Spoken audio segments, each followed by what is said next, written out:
trial, love that lifts the weary soul, hope that looks beyond. 매일 성경 묵상을 돕는 해설 가이드입니다. 안녕하세요, 묵상 코치입니다. 함께 읽고 나눌 말씀은 스바랴 1장 1절에서 13절까지 말씀입니다. 요시야 왕 시대에 활동했던 스바랴는 여호와의 날에 임할 여호와의 심판을 선포합니다. 모든 예언서는 여호와의 심판의 말씀을 백성에게 전합니다. 시작 부분에서 스바냐가 전한 심판의 메시지는 매우 광범위하고 강렬합니다. 그 가운데서도 핵심은 유다와 예루살렘입니다. 심판의 날은 여호와의 날입니다. 심판의 이유는 예루살렘 사이에 만연한 이방 종교 숭배와 포악과 거짓 등 악한 행위 때문입니다. 1절부터 보겠습니다. 1절은 표제입니다. 스바냐서의 저자는 스바냐이며 남유다 요시야 왕 시대에 활동했습니다. 이 책의 장르는 스바냐에게 임한 여호와의 말씀입니다. 여호와의 말씀, 즉 신탁입니다. 신탁이란 여호와께서 스바냐에게 하신 말씀을 스바냐가 백성들에게 전달한 것입니다. 주전 7세기에 활동했던 예언자는 나훔, 하박국, 스바냐입니다. 이 세 예언서의 역사적 순서는 스바냐, 나훔, 하박국입니다. 그러나 스바냐가 가장 나중에 위치한 것은 스바냐의 심판 선언은 유다 멸망을 암시하며 스바냐의 회복 메시지는 뒤이어 나오는 학계 및 스가랴서의 회복의 메시지와 연결되기 때문입니다. 아울러 스바냐서는 12 예언서에서 침묵하고 있는 포로 생활에 대한 신학적 전략을 제시합니다. 2절에서 3절은 진멸의 선포와 대상에 대해서 말합니다. 여호와 말씀의 첫마디는 내가 땅 위의 모든 것을 진멸하겠다 라고 말합니다. 땅에서 멸절하겠다라는 표현은 2절과 3절에서 반복해 나와 수미상관을 형성합니다. 그러므로 2절에서 3절은 하나의 단락으로 볼 수 있습니다. 2절은 진멸의 대상에 대한 총론적 선포입니다. 그 대상이 땅 위의 모든 것이기 때문입니다. 3절은 2절의 모든 것에 대한 구체적 설명입니다. 3절은 멸절의 순서를 사람과 짐승, 공중의 새와 바다의 고기로 정합니다. 이것은 창세기 1장의 5째 날과 6째 날의 역순입니다. 창조 세계에 대한 해체를 선포합니다. 공중의 새와 바다의 고기는 노아 홍수에서도 살아남았던 피조물입니다. 그러나 스바냐서는 그들마저 멸절할 것이라고 선포하며 심판의 심각성을 강조합니다. 사람은 히브리어로 아담으로 보편적 인류를 가리킵니다. 이 단어는 창세기 2장을 상기시킵니다. 그 아담, 사람은 아다마, 즉 땅에서 멸절할 것이라는 선언은 언어 유입니다. 아다마에서 온 아담이 결국 심판으로 아다마로 멸절할 것이라는 의미가 됩니다. 그러나 궁극적 심판의 대상은 거칠게 하는 것과 악인들입니다. 창세기 1장에 의하면 인간은 자연을 다스릴 권한을 부여받았습니다. 그러나 스바냐는 인간이 악행으로 인하여 자연에 대한 통제권마저 상실하고 자연 속의 피조물까지 심판의 대상으로 끌어들였다 선포합니다. 4절에서 6절은 진멸의 대상입니다. 3절에서 심판의 대상으로 선포된 사람들을 구체적으로 설명합니다. 먼저 그들을 총체적으로 규정하면 유다와 예루살렘의 모든 주민들입니다. 스바냐는 그들이 행한 종교적 범죄를 고발하며 여호와께서 손을 펴서 멸절할 것이라고 선포합니다. 손을 펴서라는 표현은 여호와 하나님의 직접적 행동과 활동을 가리킵니다. 이사야서에서 이 표현은 아수르에 대한 여호와의 분노가 진행 중임을 나타냅니다. 그러므로 심판의 이유는 유다와 예루살렘이 하나님을 분노케 했기 때문입니다.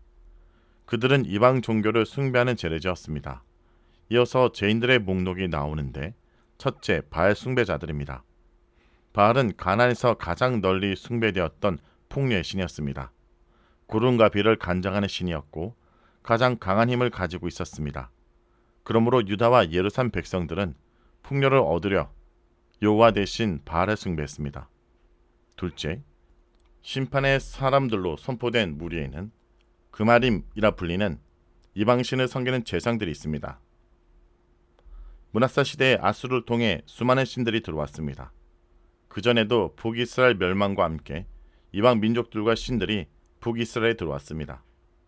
이방 신들의 유입으로 유다는 여호와를 이방 신들과 뒤섞은 혼합주의 성격을 드러냅니다. 셋째, 지붕에서 수많은 별들을 섬기는 자들입니다. 많은 사람들이 지붕에 올라가 태양과 달과 별들을 숭배했습니다. 주로 밤에 지붕에 올라가 예배를 드렸답니다. 넷째, 여호와의 충성을 맹세하고도 암몬신 밀곰을 왕으로 섬기는 자들이었습니다.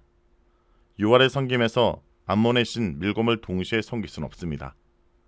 여호와는 혼합주의적, 종교적 간습을 허용하지 않습니다. 둘 중 하나를 선택하도록 요구합니다. 다섯째, 여호와를 배반하고 따르지도 찾지도 구하지도 않는 자들입니다. 찾고 구한다는 표현은 여호와를 예배한다는 의미입니다. 여호와를 믿고 따르지 않는다면 여호와께 예배드릴 필요가 없습니다. 실제로 유다를 인도하고 모든 것을 부여준 분은 여호와십니다. 그러나 유다는 여호와를 배반했습니다. 따라서 므낫세 시대에 행했던 온갖 종류의 종교적 범죄에 대해 스바냐는 심판을 선고합니다. 요시야 왕은 므낫세 시대에 행해졌던 혼합주의적 종교적 간습을 척결했습니다. 7절에서 9절은 여호와의 날에 대해서 말합니다. 7절은 여호와의 등장을 알리는 신호로 시작합니다. 그것은 여호와 앞에 잠잠하라 라는 선포입니다. 왜냐하면 여호와께서 모습을 드러내는 여호와의 날이 가까이 왔기 때문입니다. 여호와의 날을 예언서에 사용한 첫 번째 예언자는 8세기 여로밤 2세 시대에 활동했던 아모스입니다. 스바냐는 아모스가 선포한 여호와의 날을 스바냐의 핵심 주제로 발전시킵니다.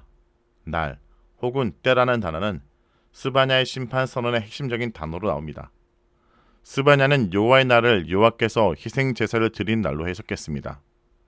희생 제사를 드릴 짐승을 잡아놓고 제물을 먹을 사람을 초대할 계획을 세우신다고 선포합니다. 그리고 희생 제사의 제물을 열거합니다.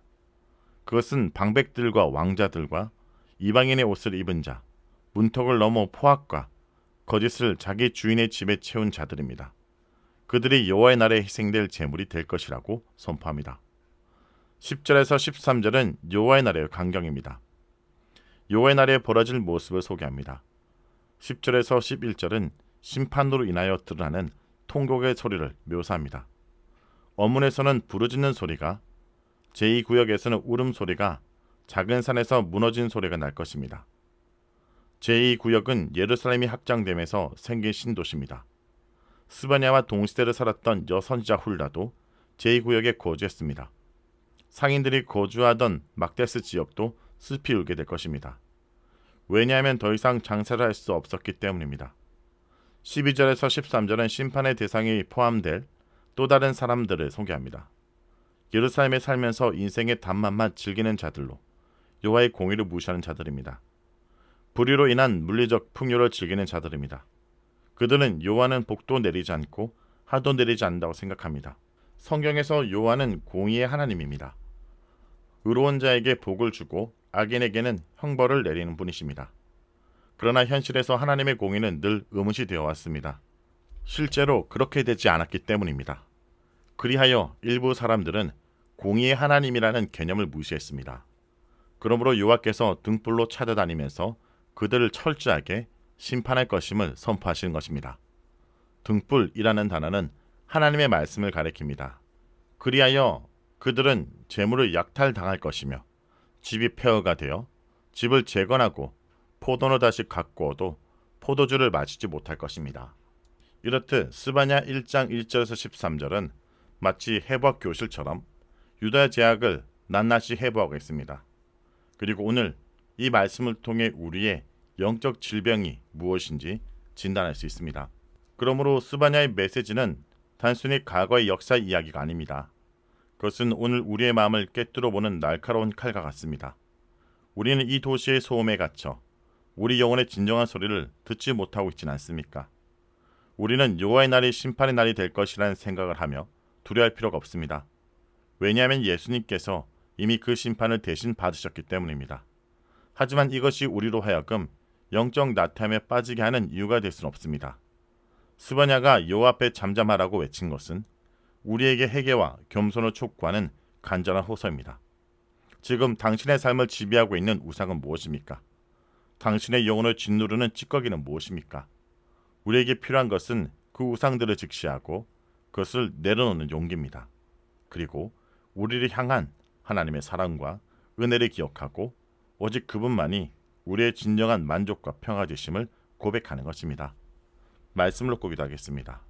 주님, 오늘 말씀을 통해 저희가 이 세상의 분주함과 욕망의 소음 속에 잠겨 진정한 주이신 주님을 잊고 살았음을 깨닫게 하시면 감사드립니다. 저희가 알게 모르게 섬겼던 수많은 우상들이 있습니다. 용서해 주옵소서. 저희의 성공에 대한 욕망, 안전에 대한 집착, 타인의 인정에 대한 갈망이 하나님보다 더 크게 자리 잡았음을 용서해 주옵소서.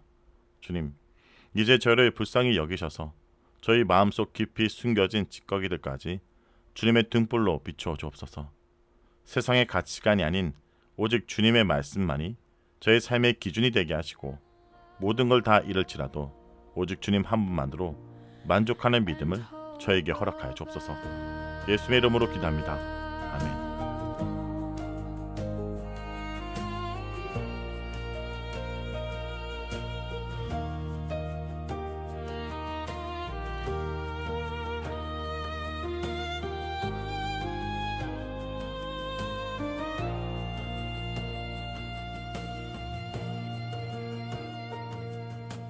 Though affliction presses harder, still our hearts are fixed on you.